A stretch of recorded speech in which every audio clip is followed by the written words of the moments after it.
I agree with the First Lady of Sierra Leone, but I do not agree with the approach. The people elected a man who campaigned for the highest office in the country to bring solutions to the challenges it faces. Now, if like Sway he doesn't have the answers, what is he still doing in office? Ahmed Sékou Touré once said, "Nous préférons la liberté dans la pauvreté à la richesse dans l'esclavage." And this is why countries such as Burkina Faso, Mali, and Niger have chosen to forge their own path in this global jungle where it's always the same people who get to play the music they like while imposing it on others and demanding them to embrace it. These countries' decisions do not have to make sense to you, to the Anunnakis, even to the Asgardians, as long as they make sense to them, and that is the essence of self-determination. But we live in a world where the unwritten rules says it's illegal to play your own music for yourself, but still you have the power to agree or not. Now let's examine an excerpt of what the First Lady said word for word. "We are not given the free will to make decisions on our own mineral resources. There is always Big Brother who decides. And when you fight and say, no, we are not going to do this, they use the system to stop you.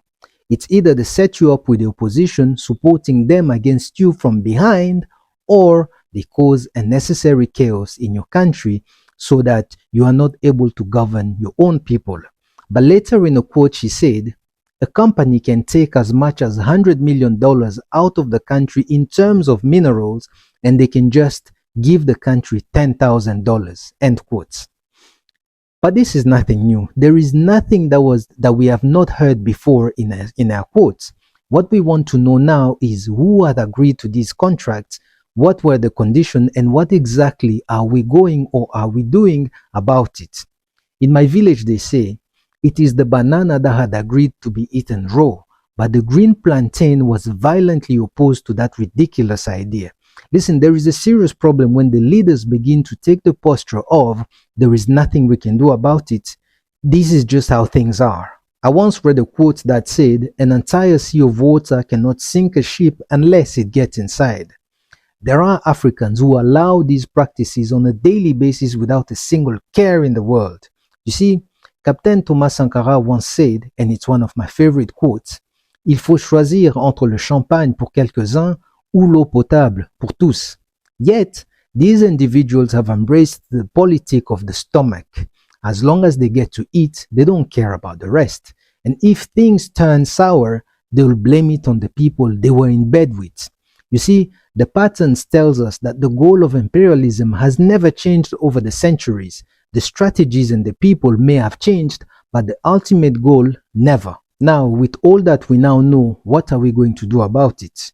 It's almost like zookeepers complaining that whenever they step into the tiger's cage, they keep losing a limb, and we keep on focusing on the tiger's actions rather than what the zookeepers must do to avoid it.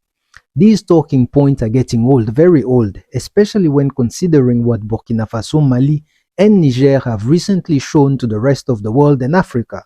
They felt that it was against their best interest to have French troops on their soil, maintain colonial agreements, and have UN troops and staff on their ground and more.